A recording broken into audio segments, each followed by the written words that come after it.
I'm Ruth and thanks for joining me today here at So Dysfunctional. Today I'm here to talk about the Marett Trousers from Seamwork patterns. So I made these trousers to go to a wedding at the beginning of March, just before lockdown in the UK. So of course here in the UK in early March it was still quite cold and I really didn't want to wear a dress. Right, so here are my trousers. I'm going to do a cutaway with a video to show you what they look like full length, but I made them out of this beautiful viscose twill from Sea Salt. So they do sell some of their fabrics on their website, I think when they're still in the season that they're using them, but once they finish that season they also sell them off quite cheaply. And I think I got this for half price, so it was about, I think it was about £22 for 3 meters. Yeah, I saw it on the website. I was like, I love that. And it came really quickly and it's so nice. It's just beautiful quality and it was so nice to work with as well. It was almost like working with cotton. The sort of the twill, I guess the twill effect of the weave just gave it a bit more grip when you're sewing, and it just sewed up really nicely. I was very good and I twirled them first in another viscose twill that I bought very, very cheaply as a sort of remnants thing from C&H Fabrics in Guildford. Don't know if it's still there actually. Yeah, I twirled them up and I made them up in a size 12, which from the measurements should have been spot on for me. But when I got it made up, it was just too big. And it was a lot too big. So I ended up taking 3 centimetres out of each of the side seams. So I pinched out 3 centimetres each side. So in total, I took out 12 centimetres out of the waistband. And I'm afraid I did a very dirty pattern fix, and I literally just took 3 centimetres out of the side all the way down to the floor. I was quite short on time, as usual. I left it quite late to make them, so I didn't have time to start again with the pattern and just choose a sort of, I think I probably would have, if I'd gone 2 sizes down, it would have been too small, so I'd have probably had to sort of grade between 2 and 1 size down to get the right fit. And I think probably as a result what I've ended up with is the pleats are obviously further over to the side seams than they would be, and I guess the darts as well, because I've literally just taken fabric out of the side rather than sizing the pattern down and relatively everything being the right size. And I think as a result get a bit of pulling across the front and across the back.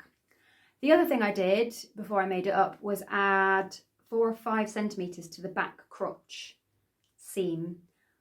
I think most of the time I need a full seat adjustment. I've got quite a round bum, so usually trouser patterns that I've made, yeah, they just need a bit of extra space. So I just did that to start with on the 12 version, and I think it was pretty much okay in the end. So once I'd got that toile nicely fitted, I was really pleased with how it was looking, went ahead, cut out the pieces in my fabric, and as I was sewing it, I was just looking at the waist and thinking, this looks really small. And I sort of panicked a bit. I thought, no, I've measured it, I'm sure it's fine. When I got to the point of putting the waistband on, measured it, and I just thought, no, it's looking too small. So I sort of tried to try it on a bit, but of course hadn't got the zip in at that point. I just thought it's not going to fit. So I ended up putting the zip in with the smallest seam allowance I could possibly get away with. So obviously it was meant to be the standard 1.5 centimetres. I kind of eked it down to, I don't know, maybe about 7 millimetres or something. And thankfully that was just about enough. I'd say it pulled a little bit tight across the back, but I could get into them, so that was good. I'd also, when I was making up the toile, found that I hadn't left enough space at the top of the zip to get hook and eye in. So I intentionally started the zip a little bit lower than it said in the pattern for the actual garment, and I still couldn't get that hook and eye on. I tried a couple of times, and I put it in and I unpicked it a couple of times because it was just pulling from the inside of the waistband, so whatever I did, you could see the hook and eye. So in the end, I just left it off. And you can see that was probably how it wore. You had a little V at the back at the top of the zip, which was a bit annoying, but actually one of those things that you just forget about when you're wearing a pair of trousers. You can't see the back, so it doesn't matter too much. Okay, so here are my trousers. So they've got the 2 pleats on the front. They've got 4 darts across the back, 2 on each side, and then the centre zip going up the back, which doesn't quite meet at the top. The pattern also includes inseam pockets, but I decided not to put those in because I do tend to find that if you put those in, it will pull at the side seams, and I really didn't want the hips to sort of get baggy from the pockets sort of pulling open on the inseams. I'm not a big fan of inseam pockets, I have to say. So yeah, in my trousers on the side.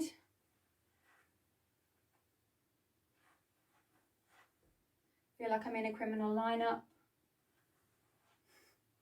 So yeah, plenty and plenty of swishy fabric. That's what I like most about them, really, is I could almost pretend I was wearing a maxi skirt. But I was in trousers, which was a bit more comfortable for me and a bit warmer at that time of year. Yeah, so I was really pleased with how they made up in the end. I think I definitely would need to do a bit of refitting around the top of the back and the front. Do you feel like the fabric pulls a bit from underneath the pleats to the side seam, and actually don't think the side seam goes straight up, and that will no doubt be to do with the fact that I just pinched the fabric out at the sides to make it smaller, and actually probably would have been better to adjust the front and the back slightly differently. But a really nice pair of trousers, and it's made me think that I would possibly really like to have a go at the Helen's Closet Winslow culottes. Quite similar, but they've got pleats in the back as well. I think they're inverted box pleats on the front and the back. I looked at thinking about hacking these into a pair of shorts, or hacking the pattern, not these trousers obviously. But I think there's not enough fabric in the back and there's loads in the front, so it would look a bit odd. It wouldn't be a good balance from the side, you know, front to back. But yeah, maybe the Winslow culottes might be a good place to look for sort of floaty shorts. So once I've made them up and I wore them to the wedding, and I think they looked really nice. I felt really nice in them, which was unusual for me. There was one problem though. So the wedding was in London, and we had driven down from the Midlands where we live in the morning and stopped off at a friend's where we were staying for the night and got the bus in. And I sat down on that bus and I heard that horrible, horrible noise of your stitches popping. Well, I say heard, I felt them pop as I sat down on that bus.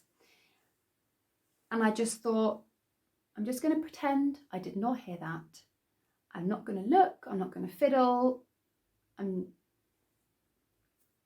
I'll just carry on with the day. So I didn't worry about it. But when we were at the reception later on and I went to the loo and I saw beautiful shining light coming through the bottom of the back seam. So those stitches had popped, and I just really hope I hadn't been wandering around that wedding all day with my bum hanging out. So I had a shirt with attached pants on it underneath the trousers, so you wouldn't have seen anything, but obviously hole in the back of the trousers was not the look I was going for. And actually I've had this happen on other pairs of trousers that I've made. So I got my Megan Nielsen Reef pyjamas out last night to wear because it was really hot yesterday. I was just about to put them on and I don't know how I managed to spot it, but I did spot it. Back crotch. I hope maybe that will focus in. Stitches gone. About 10 centimetres up from where the front crotch meets the back crotch under the legs. Carolyn pyjama bottoms. These get overstitched, top stitched. The seam, I don't know if that was in the pattern, but I top stitched the seam down on those. But again, about 10 centimetres up, the stitches have popped. I didn't notice that happening. I didn't notice the reef shorts popping either. And obviously I can't really get in to repair that, but because they're top stitched, hopefully that will hold down anyway. So I don't know why this keeps happening, because I was really careful to make sure I had a lot of space in the crotch for these Marett trousers, because I desperately didn't want that to happen. And also they're so high-waisted. I knew I was going to leave plenty of length from front to back. And sorry if this is too much information, I don't think it is. I can pinch out at least an inch, so I guess 2 inches of seam underneath that crotch before it hits my body. So there is still space in it. So I just don't know why that happened. All I can think is that I sat down on the fabric, and from where I sat on the fabric and the waistband, it was too stretched somehow, and it's pulled it and popped it. But this is obviously a running theme with me and bottoms, or not bottoms, trousers. Maybe it is bottoms, big bottoms, I don't know. So what should I do? Because most of my trousers are normally made out of stretchy fabric. So all my jeans are stretch jeans. Got a few pairs of leggings. To be honest, I just live in jeans. I don't have much else. And they all have quite reinforced stitches, don't they? But it's not something that I can find on my machine. So yeah, I'm not sure. Do I need to do a double layer of stitching very close? Do I need to stitch twice over the first line of stitching on the crotch? Do I need to do a zigzag stitch to give it a little bit of give? Yeah, so what I've done is I've restitched that up like a million times and put a zigzag in there, I think, as well. But I'm not quite sure what to do about trying to stop it happening again. So if you've got any ideas on good ways to reinforce crotch seams on your trousers, I'm all ears, because I was pleased with these, and I probably will make another pair with a bit of adjustments to the pattern, and definitely want to make some more Carolyn pyjamas, and I want to try other trousers as well. But what I don't want to feel is like I need to be afraid to leave the house in them in case the stitching pops and I wander around with a hole.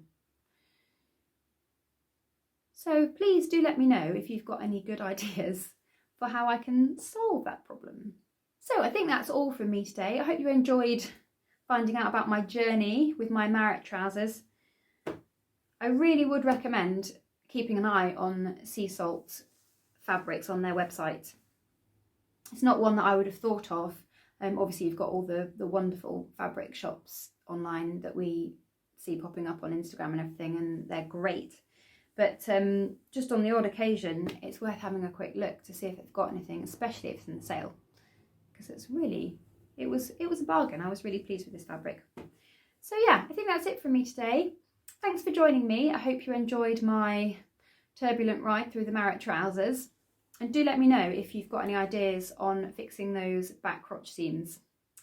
Thanks very much, and I hope to see you again soon. Please do subscribe if you'd like to know when my next video comes on, and I'll see you again. Thanks, bye.